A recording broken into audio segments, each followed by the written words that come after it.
द्वीप, मैदान, मिट्टी, जलवायु और नदियों से संबंधित। इसके बारे में देखिए तो पहला पॉइंट कह रहा है हिमालय अवसादी चट्टानों से बना हुआ है। कहने का मतलब है हिमालय का निर्माण जो है दोस्तों वो अवसादी चट्टानों से मिलने से ही हुआ है। उसके बाद में हिमालय की लंबाई की बात करें तो हिमालय की लंबाई लगभग 2500 किलोमीटर की है और हिमालय की बात करें तो वो एक नवीन वलित पर्वत है और इसका निर्माण प्राचीन टेथिस सागर के निक्षेप से ही हुआ है। दोस्तों इसके बारे में आगे बात करें तो उत्तर के पर्वतीय क्षेत्र को 4 समांतर पर्वत श्रेणियों में बांटा गया है, जिसमें कि पहला है ट्रांस हिमालय जो कि तिब्बत के क्षेत्र में पड़ता है। उसके बाद में हिमाद्री या महान हिमालय, उसके बाद में लघु या मध्य हिमालय और उसके बाद में जो निचला है दोस्तों या जो जब से सबसे दक्षिणतम बिंदु है वो है दोस्तों शिवालिक या बाह्य हिमालय। इसके बाद में बात करें तो जो हिमालय की सबसे ऊंची चोटी है या सबसे ऊंची श्रेणी है वह है दोस्तों हिमाद्री। कहने का मतलब है कि हिमालय की सबसे ऊंची श्रेणी हिमाद्री है और भारत में या भारत का सर्वोच्च शिखर जो है वो है दोस्तों कंचनजंगा जो कि सिक्किम में पड़ता है और इसकी ऊंचाई की बात करें तो इसकी ऊंचाई है 8598 मीटर की, जबकि ये कंचनजंगा जो है दोस्तों वो सिक्किम हिमाद्री में स्थित है। इसके बाद में विश्व के स्तर पे बात करें तो विश्व की सबसे ऊंची चोटी माउंट एवरेस्ट है और ये माउंट एवरेस्ट भी हिमाद्री में ही स्थित है जो कि नेपाल में पड़ता है और इसकी ऊंचाई है दोस्तों 8850 मीटर की। जबकि माउंट एवरेस्ट की बात करें तो ये माउंट एवरेस्ट को नेपाल में सागरमाथा के नाम से जाना जाता है और तिब्बत में बात करें तो तिब्बत में माउंट एवरेस्ट को चोमोलुंगमा के नाम से जाना जाता है। इसके बाद में अगला पॉइंट है कि ट्रांस हिमालय जो है वो महान हिमालय के उत्तर में स्थित है, जबकि काराकोरम, लद्दाख, जास्कर तथा कैलाश पर्वत जो श्रेणियां हैं वे सभी के सभी ट्रांस हिमालय में पाई जाती है। कहने का मतलब है दोस्तों कि ट्रांस हिमालय जो है वो हिमालय के उत्तर दिशा में स्थित है और उसी ट्रांस हिमालय में काराकोरम श्रेणी, लद्दाख श्रेणी, जास्कर श्रेणी और कैलाश पर्वत की श्रेणियाँ ये सब पाई जाती है। वहीं बात करें तो भारत की जो सबसे ऊंची चोटी है वो भारत की सबसे ऊंची चोटी है दोस्तों केटू या गॉडविन ऑस्टिन। कहने का मतलब है कि केटू का ही दूसरा नाम है गॉडविन ऑस्टिन जो कि काराकोरम श्रेणी में स्थित है। और काराकोरम की बात करें दोस्तों तो अभी हम लोगों ने देखा है कि काराकोरम जो है वो ट्रांस हिमालय का भाग है या ट्रांस हिमालय में पाया जाता है और इसी ट्रांस हिमालय में काराकोरम पाया जाता है और इसी काराकोरम श्रेणी पर दोस्तों गॉडविन ऑस्टिन या केटू चोटी है जो कि भारत की सबसे ऊंची चोटी है। उसके बाद में ट्रांस हिमालय की बात करें तो ट्रांस हिमालय बृहद या महान हिमालय से हिंज लाइन या सूचर जोन के द्वारा अलग होता है। अब इसके बाद में हम लोग लघु हिमालय के बारे में बात करेंगे। तो लघु हिमालय के बारे में बात करें तो लघु हिमालय जो है वो महान हिमालय के दक्षिण में स्थित है और पीर पंजाल, बनिहाल ये दोनों जो है दोस्तों वो जम्मू कश्मीर में है, जबकि उसके बाद में धौलाधर हिमाचल प्रदेश क्षेत्र में है। उसके बाद में महाभारत की श्रेणी जो है वो नेपाल में है और ये सभी के सभी जो हैं वो लघु या मध्य हिमालय के भाग हैं। कहने का मतलब है कि लघु या मध्य हिमालय का जो भाग है वह है दोस्तों पीर पंजाल या बनिहाल और ये जम्मू कश्मीर में है। उसके बाद में धौलाधर जो कि हिमाचल प्रदेश का है और उसके बाद में महाभारत श्रेणियाँ जो कि नेपाल में है वे लघु हिमालय के भाग है। इस तरीके से हम ये भी कह सकते हैं कि जम्मू कश्मीर, हिमाचल प्रदेश और नेपाल ये जितने भी क्षेत्र हैं वे सभी के सभी मध्य हिमालय के क्षेत्र में या लघु हिमालय के क्षेत्र में आते हैं। इसके बाद में दोस्तों बात करें तो लघु हिमालय श्रेणी की ढालों पर मिलने वाली छोटी छोटी घास के मैदानों को जम्मू कश्मीर में मर्ग कहा जाता है, जैसे कि गुलमर्ग, सोनमर्ग ये सभी मर्ग कहे जाते हैं। और मर्ग किसे कहते हैं दोस्तों, हम लोगों ने जाना कि लघु हिमालय श्रेणी के ढाल पर मिलने वाले जो छोटे छोटे घास के मैदान होते हैं उसे ही जम्मू कश्मीर में मर्ग के नाम से जाना जाता है, जैसे कि गुलमर्ग और सोनमर्ग। जबकि इसी को उत्तराखंड में बात करें तो उत्तराखंड में इसे बुग्याल या प्यार के नाम से जाना जाता है। दोस्तों शिमला की बात करें तो शिमला जो है वो धौलाधर श्रेणी में स्थित है और लद्दाख क्षेत्र में बात करें तो लद्दाख क्षेत्र में स्थित काराकोरम दर्रा जो है वो भारत का सबसे ऊंचा दर्रा है। दर्रा के दृष्टिकोण से देखें दोस्तों तो भारत में सबसे ऊंचा दर्रा जो है वो काराकोरम दर्रा है और काराकोरम दर्रा लद्दाख क्षेत्र में स्थित है। उसके बाद में बात करें तो शिवकिला, बारालाचाला, उसके बाद में रोहतांग ये तीनों के तीनों जो है दोस्तों ये एक दर्रा भी है और ये दर्रा जो है वो हिमाचल प्रदेश में अवस्थित है। कहने का मतलब है कि हिमाचल प्रदेश का जो दर्रा है वो कौन कौन सा है तो वह दोस्तों शिवकिला, बारालाचाला और उसके बाद में रोहतांग। दर्रा से संबंधित भी प्रश्न पूछ लिए जाते हैं दोस्तों एग्जाम में और दर्रा से संबंधित प्रश्न इस प्रकार से पूछे जाएंगे। इसमें दो तरीके से प्रश्न पूछे जाएंगे। एक तो यह होगा कि एक तरफ जगह या क्षेत्र का नाम देगा और दूसरे तरफ दर्रा का नाम देगा और दोनों से मिलान करने को बोलेगा। फिर दूसरी तरह से ये भी पूछा जा सकता है कि डायरेक्ट प्रश्न कि ये दर्रा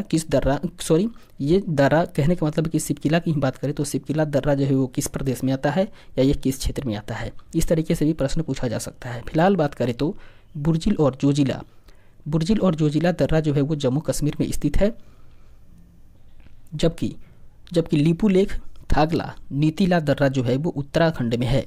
उसके बाद में जयलेपला की बात करें तो जयलेपला और नाथुला दर्रा सिक्किम में है, और बोमडीला उसके बाद में बुमला, दीफू तथा यांग्याप दर्रा जो है वो अरुणाचल प्रदेश में अवस्थित है।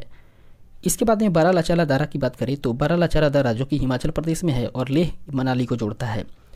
दोस्तों बारालाचाला दर्रा जो है वो एक मार्ग है, और ये मार्ग जो है दोस्तों वो लेह से मनाली को जोड़ता है, जबकि सेनेकोटा पास या सेनेकोटा दर्रा जो है वो तिरुवनंतपुरम तथा मदुरई को, और एलिफेंटा दर्रा जो है वो दक्षिणी श्रीलंका को उत्तरी श्रीलंका से अर्थात जाफना से जोड़ता है। इसके बाद में बात करें दोस्तों तो सेवराई की जो पहाड़ी है वो चेन्नई में अर्थात तमिलनाडु में स्थित है, जबकि बृहद व लघु हिमालय के मध्य में कश्मीर की घाटी, लाहौल स्पीति, कुल्लू जो कि लद्दाख पीर पंजाल के बीच में है, और उसके बाद में कांगड़ा घाटी अवस्थित है। ये सभी के सभी है दोस्तों बृहद व लघु हिमालय के मध्य में स्थित है, जबकि शिमला, कुल्लू मनाली, उसके बाद में दार्जिलिंग, मसूरी, रानीखेत ये सभी के सभी जो क्षेत्र हैं वो लघु हिमालय के अंतर्गत आते हैं या लघु हिमालय में ही स्थित है। इसके बाद आगे बढ़ते हैं, अगले पॉइंट को देखें दोस्तों तो कह रहा है कि शिवालिक की बात करें तो ये सबसे नवीन पर्वत श्रेणी का हिस्सा है, और शिवालिक जो है वो हिमालय का एक पाद प्रदेश है या पाद प्रदेश है। कहने का मतलब है पाद प्रदेश का मतलब कि हिमालय का सबसे निचला सिरा वह है दोस्तों शिवालिक, और ये इस श्रेणी का निर्माण जो है वो सेनोजोई के काल में ही हुआ है, जिसका निचला भाग जो है वो तराई प्रदेश कहलाता है। उसके बाद में शिवालिक जो है वो लघु हिमालय से बने मेन बाउंड्री फॉल्ट के द्वारा ही अलग होता है। कहने का मतलब है कि शिवालिक जो है वो लघु हिमालय से अलग होता है, और ये किस लिए अलग होता है दोस्तों, किससे इसको कौन अलग करता है, तो इसको अलग करने वाला है मेन बाउंड्री फॉल्ट। उसके बाद में शिवालिक एवं लघु हिमालय के बीच की बात करें तो शिवालिक और लघु हिमालय के बीच में कई घाटियाँ भी मौजूद है, जिन्हें कि पहले पूर्व में द्वार और उसके बाद में पश्चिम में दून के नाम से जाना जाता है। द्वार की बात करें दोस्तों तो द्वार में कहने का मतलब है कि शिवालिक और लघु हिमालय के बीच में जो पूर्व साइड है उसमें दोस्तों देहरादून और कोटद्वार पड़ता है, जबकि पश्चिम साइड में दून अर्थात देहरादून पड़ता है। इसके बाद में भारत का जो सबसे प्राचीन पर्वत है वह है दोस्तों अरावली पर्वत, जो कि एक अवशिष्ट पर्वत है, और इसकी सबसे ऊंची चोटी है वह दोस्तों माउंट आबू, और यह जो है वो गुरु शिखर पर स्थित है।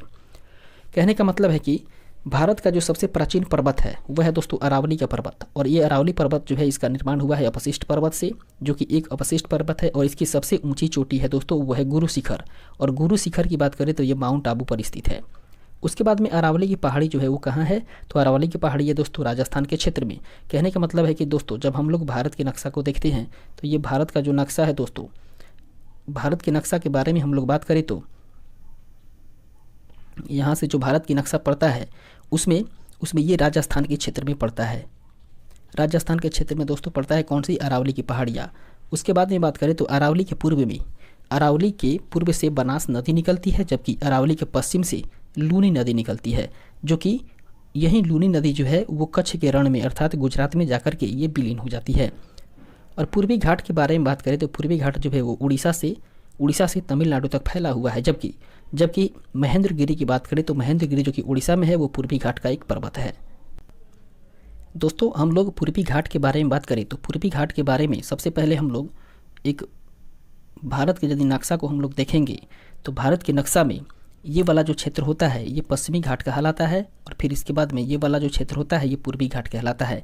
और पूर्वी घाट की बात करें तो ये उड़ीसा से लेकर के नीचे तमिलनाडु तक ये फैला हुआ है। इसके बाद में हम लोग आगे बढ़ते हैं और बात करते हैं अगले पॉइंट के बारे में। तो ये महेंद्रगिरी जो कि उड़ीसा में है ये पूर्वी घाट का ही एक पर्वत है, और पश्चिमी घाट जो कि जिसका अन्य नाम सह्याद्री भी है वह एक भ्रंश अर्थात पठारू या भ्रंश कगार है। इसके बाद में अगला पॉइंट जो है दोस्तों कह रहा है कि उत्तरी सह्याद्री की जो सर्वोच्च शिखर है वह है दोस्तों कालसुबाई, और दक्षिणी सह्याद्री की जो सर्वोच्च शिखर है वो है कुद्रेमुख। उसके बाद में नीलगिरी की पहाड़ी के बारे में बात करें तो ये तमिलनाडु में है, और नीलगिरी की पहाड़ी जो है वो पश्चिम एवं पूर्वी घाट के मिलान स्थल पर स्थित है। इसके बाद में यदि इसे हम लोग समझने का प्रयास करें दोस्तों नीलगिरी की पहाड़ी आखिरकार है कहाँ, तो एक बार फिर से हम लोग भारत के नक्शा को इस पर ड्रॉ करने का प्रयास हम लोग करेंगे। मानते हैं कि छोटा मोटा सा मतलब कि कम चलाऊँ भारत का नक्शा हो गया, फिलहाल हम लोग इसे थोड़ा सा और व्यवस्थित ढंग से बनाने का प्रयास करेंगे। ये हो गया, हम लोग जानते थे कि दोस्तों ये होगा पश्चिमी घाट और ये होगा पूर्वी घाट। फिर यहाँ से कुछ पहाड़ी यहाँ पे आती है और फिर यहाँ पे आती है, और जहाँ पे ये मिलती है, यहाँ पे जो मिलती है दोस्तों यही नीलगिरी की पहाड़ी है जो कि तमिलनाडु में है। और इसके बाद बात करें तो ये तमिलनाडु में जो नीलगिरी की पहाड़ी है वो पश्चिमी और पूर्वी घाट के मिलन स्थान पर ही स्थित है। जबकि नीलगिरी की सबसे ऊंची चोटी की बात करें तो इस नीलगिरी की सबसे ऊंची चोटी है दोस्तों दोदा बेटा और ऊटी जिसको कि ऊट कमंड भी कहते हैं, वो नीलगिरी में ही स्थित है। और इसके बाद में बात करें तो थाल घाट, भोर घाट और पाल घाट दर्रा जो है वो पश्चिमी घाट के पर्वत में स्थित हैं। इसके बाद में हम लोग थाल घाट के बारे में बात करें तो थाल घाट का जो दर्रा है वो दोस्तों नासिक से मुंबई को जोड़ता है, जबकि भोर घाट का जो दर्रा है वो दोस्तों मुंबई से पूना को जोड़ता है और पाल घाट जो है वो कोयम्बटूर को कोच्चि से जोड़ता है। और ये तीनों के तीनों जो दर्रा है दोस्तों वो प्रायद्वीपीय भारत के दर्रे हैं। कहने का मतलब है कि एक बार फिर से यदि हम लोग भारत के नक्शा को देखें तो दोस्तों भारत के नक्शा को एक बार फिर से हम लोग समझने का प्रयास करेंगे। मानते हैं कि भारत का नक्शा होगा दोस्तों और यहाँ से जो क्षेत्र चलता है ये सभी के सभी प्रायद्वीपीय क्षेत्र कहे जाते हैं। और यहीं पे इधर ही प्रायद्वीपीय क्षेत्र में ही ये तीनों दर्रे पड़ते हैं, थाल घाट, भोर घाट और पाल घाट। और थाल घाट जो है वो नासिक को मुंबई से जोड़ता है, जबकि भोर घाट जो है वो मुंबई को पूना से जोड़ता है और पाल घाट जो है वो कोयम्बटूर को कोच्चि से जोड़ता है। इसके बाद में बात करें तो गोवा से, गुजरात से गोवा तक का जो तट होता है उसको कोंकण के नाम से जानते हैं और मैंगलोर से कन्याकुमारी तक का जो तटीय क्षेत्र होता है उसे मालाबार तट के नाम से जाना जाता है। इस तरीके से भारत का जो पूर्वी समुद्री तट है वो तमिलनाडु और आंध्र प्रदेश के तट जिसे कि कोरोमंडल कहा जाता है। कहने का मतलब है कि तमिलनाडु और आंध्र प्रदेश के जो तट है उसी को ही दोस्तों क्या कहते हैं, कोरोमंडल कहते हैं। इसके बाद में कोडाई कनाल की बात करें तो कोडाई कनाल जो कि तमिलनाडु में है वो एक पालनी पहाड़ी पर स्थित है और पालनी पहाड़ी की बात करें तो ये भी तमिलनाडु में ही है और इसी पर पालनी पहाड़ी पर ही स्थित है कौन दोस्तों, कोडाई कनाल। वहीं इसके बाद में हम लोग बात करें दोस्तों प्रायद्वीपीय भारत में दक्षिण भारत की जो सबसे ऊंची चोटी है वह है दोस्तों अनाईमुदी। और अनाईमुदी की बात करें तो अनाईमुदी जो है दोस्तों वो अन्नामलाई की पहाड़ी पर स्थित है और कार्डेमम जिसे कि इलायची की पहाड़ी भी कहा जाता है वह अन्नामलाई पहाड़ी के दक्षिण में केरल में स्थित है। इस तरीके से हम लोग कह सकते हैं दोस्तों कि कार्डेमम या इलायची की जो पहाड़ी है वो कहाँ है दोस्तों, तो वो केरल में स्थित है। इसके बाद में भारत में सबसे जो बड़ा पठार है वह है दोस्तों दक्कन का पठार और ये दक्कन पठार का जो निर्माण हुआ है वो हुआ है दोस्तों बेसाल्ट चट्टानों से। कहने का मतलब है कि दक्कन के पठार का निर्माण बेसाल्ट चट्टान से हुआ है जो कि भारत का सबसे बड़ा पठार है। इसके बाद में दक्कन का जो पूर्वी भाग है वो दोस्तों विदर्भ कहलाता है, जबकि धारवाड़ का पठार जो है वो कर्नाटक राज्य में है। उसके बाद में माहिम तट तथा दक्कन का पठार जो है वो कहाँ है दोस्तों, वो है महाराष्ट्र में। और छोटा नागपुर का पठार जो है वो भारत का रूर कहा जाता है। कहने का मतलब है कि छोटा नागपुर के पठार को ही भारत का रूर कहा जाता है, जिसकी सबसे ऊंची चोटी है दोस्तों पारसनाथ। दोस्तों हम लोग रूर के बारे में बात करें, भारत का रूर, आखिरकार ये रूर वर्ड जो है रूर से क्या मतलब है। रूर का मतलब है दोस्तों जहाँ पे अत्यधिक मात्रा में खनिज पाए जाते हों उसको रूर कहा जाता है। कहने का मतलब है कि जो छोटा नागपुर का पठार है वहाँ पे काफ़ी मात्रा में खनिज पाए जाते हैं, जिसे ही और इसकी अर्थात खनिज की अधिकता के कारण ही इसे भारत का रूर कहा जाता है। और ये जो दोस्तों इसकी जो सबसे ऊंची चोटी है, कहने का मतलब है कि छोटा नागपुर का जो पठार है उसकी जो सबसे ऊंची चोटी है वो है दोस्तों पारसनाथ। इसके बाद में बात करते हैं मालवा के पठार के बारे में। तो मालवा का जो पठार है वो मध्य प्रदेश में है और ये अरावली तथा दक्षिण में विंध्य श्रेणियों के मध्य में स्थित है, जबकि गारो, खासी और जैंतिया पहाड़ी की बात करें तो ये मेघालय में है। दोस्तों मेघालय में गारो, खासी और जंतिया केवल पहाड़ी ही नहीं है बल्कि इस नाम से यहाँ पे जनजाति भी पाई जाती है और ये जनजाति है दोस्तों गारो, खासी और जैंतिया जनजाति, जो कि मेघालय में ही पाई जाती है। इस तरीके से हम लोग आगे बढ़ेंगे और देखेंगे अगले पॉइंट को। अगला पॉइंट कह रहा है दोस्तों कि नर्मदा एवं ताप्ती के मध्य में सतपुड़ा एक ब्लॉक पर्वत है जिसका सर्वोच्च शिखर है दोस्तों धूपगढ़। कहने का मतलब है कि सतपुड़ा क्या है दोस्तों, सतपुड़ा जो है वो एक ब्लॉक पर्वत है और यह किसके बीच में है, तो सतपुड़ा ब्लॉक पर्वत जो है दोस्तों ये है नर्मदा और ताप्ती नदी के बीच में। और इसका अर्थात कहने का मतलब है कि सतपुड़ा पर्वत का जो सबसे ऊंची शिखर है या सर्वोच्च शिखर है दोस्तों वह है धूपगढ़ का शिखर। इसके बाद में अन्नपूर्णा शिखर पर्वत शिखर की बात करें तो ये कहाँ है दोस्तों, ये नेपाल में है। उसके बाद में महाबलेश्वर जो कि उत्तरी सह्याद्री की दूसरी प्रमुख चोटी है जिसका कि उच्चतम बिंदु है विल्सन पॉइंट। इसके बाद में खैबर दर्रा की बात करें तो खैबर दर्रा जो है वो अफगानिस्तान और पाकिस्तान के बीच में स्थित है। और गिरनार की पहाड़ी कहाँ है दोस्तों, तो गिरनार की पहाड़ी जो है वो है गुजरात में। जबकि मैकाल पर्वत की बात करें तो मैकाल पर्वत है छत्तीसगढ़ में और इसका सर्वोच्च शिखर जो है वो है अमरकंटक। कहने का मतलब है कि अमरकंटक जो है वो मैकाल पर्वत का ही सबसे ऊंची शिखर है या सर्वोच्च शिखर है। और ये अमरकंटक या मैकाल पर्वत कहाँ है दोस्तों? तो ये है छत्तीसगढ़ में। इसके बाद में हम लोग बात करेंगे कि प्रायद्वीपीय पठार। प्रायद्वीपीय पठार जो है वो किसका भाग है? तो वह है गोंडवाना लैंड का भाग, जिसकी आकृति त्रिभुजाकार है। अगला पॉइंट है कि सतपुड़ा की पहाड़ी जो है वो कहाँ है? तो वो मध्य प्रदेश राज्य में है। और विंध्याचल और सतपुड़ा पर्वत श्रेणी जो है वो प्रायद्वीपीय पठार को 2 भागों में बांट देती है। अब बात करेंगे दोस्तों हम लोग दामोदर नदी के बारे में। तो दामोदर नदी जो है वो छोटा नागपुर के पठार से ही निकलती है। छोटा नागपुर के पठार से कौन सी नदी निकलती है दोस्तों? तो वह है दामोदर नदी। और दामोदर नदी जो है वो जैविक मरुस्थल भी कहलाता है। जबकि हिमालय की सबसे पूर्वी चोटी है दोस्तों वह है नमचा बारवा। और ये कहाँ है? तो ये है अरुणाचल प्रदेश और फिर तिब्बत के सीमा पर स्थित है। कहने का मतलब है कि नमचा बारवा जो है वो अरुणाचल प्रदेश और तिब्बत की सीमा पर है, जो कि हिमालय की सबसे पूर्वी चोटी है। और बात करें तो कैलाश पर्वत के बारे में, तो कैलाश पर्वत जो है वो कहाँ है? तो वो चीन में स्थित है। इसके बाद में नंदा देवी चोटी जो है, नंदा देवी चोटी वो कुमायूं हिमालय का एक भाग है और नंदा देवी चोटी उत्तराखंड में स्थित है। जबकि तिरुपति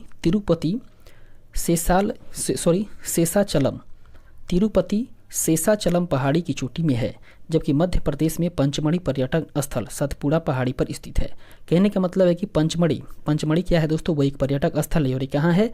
तो मध्य प्रदेश में है। और मध्य प्रदेश में कहाँ पर स्थित है? तो ये सतपुड़ा पहाड़ी पर ही स्थित है। इस तरीके से हम लोग ये भी कह सकते हैं कि सतपुड़ा पहाड़ी जो है वो मध्य प्रदेश में है। और इसी सतपुड़ा पहाड़ी पर दोस्तों क्या स्थित है? एक पंचमढ़ी स्थित है, जो कि एक पर्यटक स्थल है।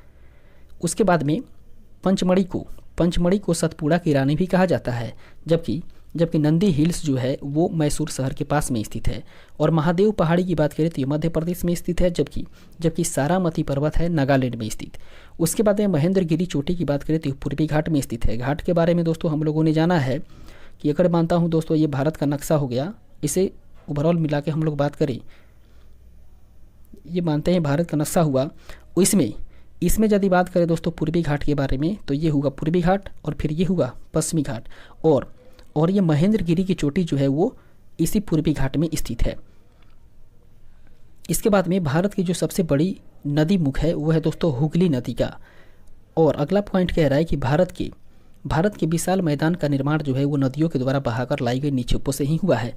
कहने का मतलब है कि जो पर्वतीय नदी होती है वो अपने द्वारा या अपने साथ बहुत सारे अवक्षेप को या निक्षेप को बहा करके अपने साथ में लेकर आती है। और फिर जब पहाड़ी क्षेत्र से वो मैदानी क्षेत्र में आती है तो वो निक्षेप जो है वो बिखर जाते हैं या फिर रुक जाते हैं। और उसी जमाव के कारण दोस्तों वहाँ पर जो है दोस्तों बहुत बड़े विशाल का निर्माण हो जाता है। गोखुर झील के बारे में बात करें तो गोखुर झील जो है वो उत्तरी मैदान में पाई जाती है। उसके बाद में पवन के द्वारा निर्मित मैदान जो है वो पेडी प्लेन कहलाता है। और भारत की सबसे लंबी नदी गंगा मानी जाती है, जिसकी उत्पत्ति उत्तराखंड में स्थित गंगोत्री हिमनद से होती है। कहने का मतलब है कि गंगा की उत्पत्ति कहाँ से होती है दोस्तों? तो गंगा की उत्पत्ति उत्तराखंड से होती है। और उत्तराखंड में किस जगह से? तो गंगोत्री हिमनद से होती है। और ये गंगा नदी जो है वो भारत की सबसे लंबी नदी है। इसके बाद में बात करें तो वास्तव में देवप्रयाग में भागीरथी एवं अलकनंदा नदियों की संयुक्त धारा जो है वो गंगा कहलाती है। कहने का मतलब है दोस्तों कि भागीरथी नदी और अलकनंदा नदी ये 2 नदियाँ अलग अलग दिशा से आती है। और जब ये दोनों नदियाँ आपस में आकर के देवप्रयाग नामक स्थान पर मिलती है और वहाँ से जब एक धारा में निकलती है तो वहाँ से इसका नाम गंगा पड़ जाता है। इसको यदि हम लोग डायग्राम पे समझने का प्रयास करें तो दोस्तों यहाँ से भागीरथी नदी आ रही है और फिर इधर से अलकनंदा नदी आ रही है। और ये दोनों का जो यहाँ पे मिलान स्थल होता है ये कहलाता है दोस्तों देवप्रयाग। और देवप्रयाग से मिलने के बाद में ये दोनों नदियाँ एक ही धारा में इधर पूर्वी भारत की ओर आ जाती है, यहाँ से आगे की ओर बढ़ती है और फिर जाकर के ये गंगा नदी बनते हुए बंगाल की खाड़ी में जाकर के गिर जाती है। इसके बाद में हम लोग बात करें तो जमुना जो है वो गंगा की सबसे लंबी सहायक नदी है। दोस्तों गंगा जहाँ से निकलती है यहाँ से दोस्तों निकलती है भागीरथी नदी। और भागीरथी के ही दोस्तों यहाँ से इसके समानांतर एक नदी निकलती है जो कि जमुना नदी है। और ये फिर आकर के गंगा नदी में आगे मिल जाती है, जो कि गंगा की सबसे लंबी सहायक नदी मानी जाती है, वह है दोस्तों जमुना। इसके बाद में बात करें तो भारत में सबसे लंबी सहायक नदी है दोस्तों यमुना है, जबकि यमुना नदी को खुला नाला भी कहा जाता है। और सोन नदी के बारे में बात करें तो सोन नदी जो है वो गंगा में दक्षिण से आकर के मिलती है, जबकि जबकि गंडक नदी को नेपाल में शालिग्राम एवं नारायणी कहा जाता है। कहने का मतलब है दोस्तों कि नेपाल में जो शालिग्राम नदी है या नारायणी नदी है वहीं बिहार में या जब भारत में प्रवेश करती है तो उसका नाम सोन नदी में बदल जाता है। इसके बाद बात करें तो भारत में सबसे बड़ा नदी बेसिन जो है वो गंगा का नदी बेसिन है, जबकि चीन का जो तिब्बत का क्षेत्र है दोस्तों उसकी सबसे लंबी नदी यारलुंग जोंगबो है, जो कि भारत में ब्रह्मपुत्र के नाम से जानी जाती है। कहने का मतलब है कि जो नदी भारत में ब्रह्मपुत्र के नाम से जानी जाती है वही नदी चीन तिब्बत के क्षेत्र में यारलुंग जोंगबो के नाम से जानी जाती है। और बांग्लादेश में जब गंगा प्रवेश करती है तो बांग्लादेश में गंगा को पद्मा के नाम से जाना जाता है या उसे वहाँ पर पद्मा कहा जाता है, जबकि बांग्लादेश में जब ब्रह्मपुत्र नदी प्रवेश करती है या जब ब्रह्मपुत्र नदी बांग्लादेश में जाती है तो ब्रह्मपुत्र नदी का नाम बदल करके जमुना हो जाता है। दोस्तों एक यमुना होता है, एक जमुना होता है, लेकिन यहाँ पे यमुना नहीं बल्कि ब्रह्मपुत्र नदी का नाम जमुना हो जाता है।